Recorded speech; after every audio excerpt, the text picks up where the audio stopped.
Fandoms are usually described as a community of people who bond over similar interests. These interests can range from video games, movies, TV shows, books, music, etc. Although this may seem nice at first, since people are finding their sense of belonging, it can get dark pretty fast, since a lot of fandoms will always have bad sides to it. I will be talking about a series of incidents that have happened across several fandoms.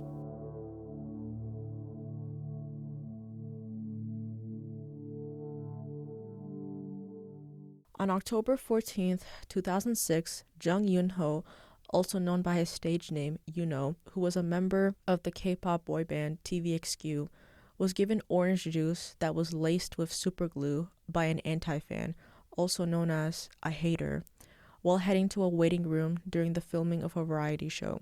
It also contained a note that said, "Happy Sunday, watch your mouth. There are many people changing their channel when TVXQ appears on TV. I want to kill you." He ended up getting hospitalized for a few days due to this, and he became very anxious around people because he was afraid that everyone was out to get him.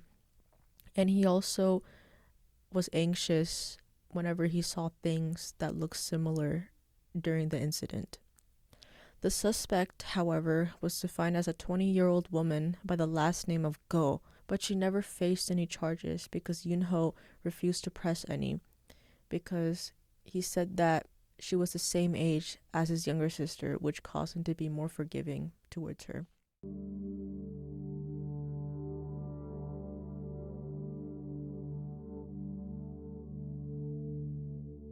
On May 31st, 2014, two 12-year-olds, Anissa E. Wire and Morgan E. Geyser, stabbed their friend, 12-year-old Peyton Isabella Leutner, 19 times in the wooded area of Davids Park in Waukesha, Wisconsin. Their motive was that they wanted to sacrifice her to Slender Man, who was a fictional character in creepypasta who's known for being very tall, wearing a black suit, having no face, pale, and he has tentacles poking out from his back.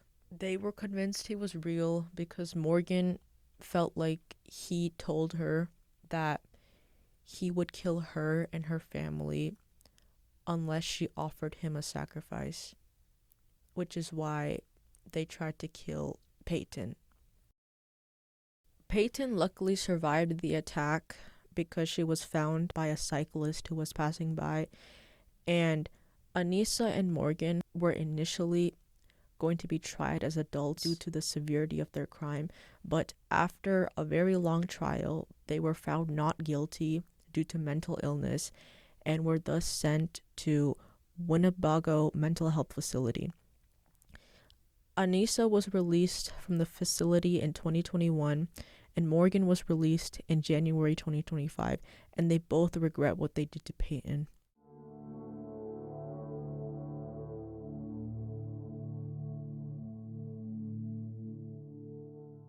In July 2019, a man named Shinji Aoba burst into a Kyoto animation studio, which is an anime studio, and set it on fire and kept shouting "Drop Dead."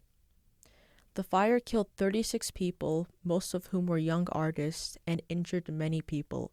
It was stated that his motive for the fire was that he felt like the studio plagiarized a novel he had sent into one of their contests.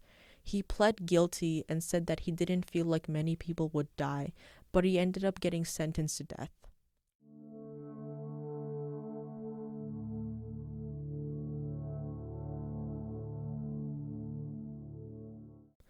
In October of 2007, 17-year-old Daniel Petrick shot his parents, killing his mother and wounding his father, all because they took the video game Halo 3 from him.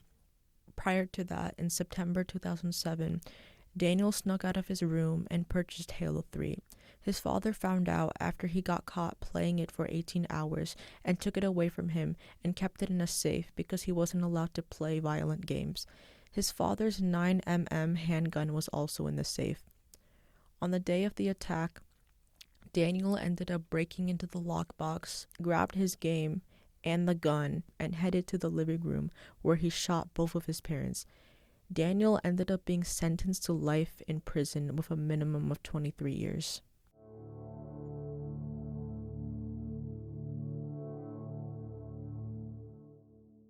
On October 9th, 2025, when Billie Eilish was doing a barricade walk, high-fiving fans at her Miami concert, when she was suddenly grabbed by a man who tried to pull her back towards him. She ended up freeing herself from him and continued to walk and high-five fans. One of her fans, known by the internet as the Red Bandana Girl, ended up confronting the man who grabbed her, in which she was thanked by Billie and her brother, Phineas O'Connell. No charges were pressed against the man.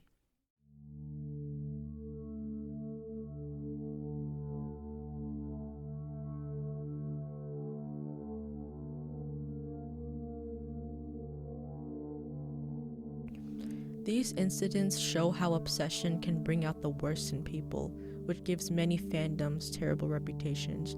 It shows the lengths people would go for their obsessions.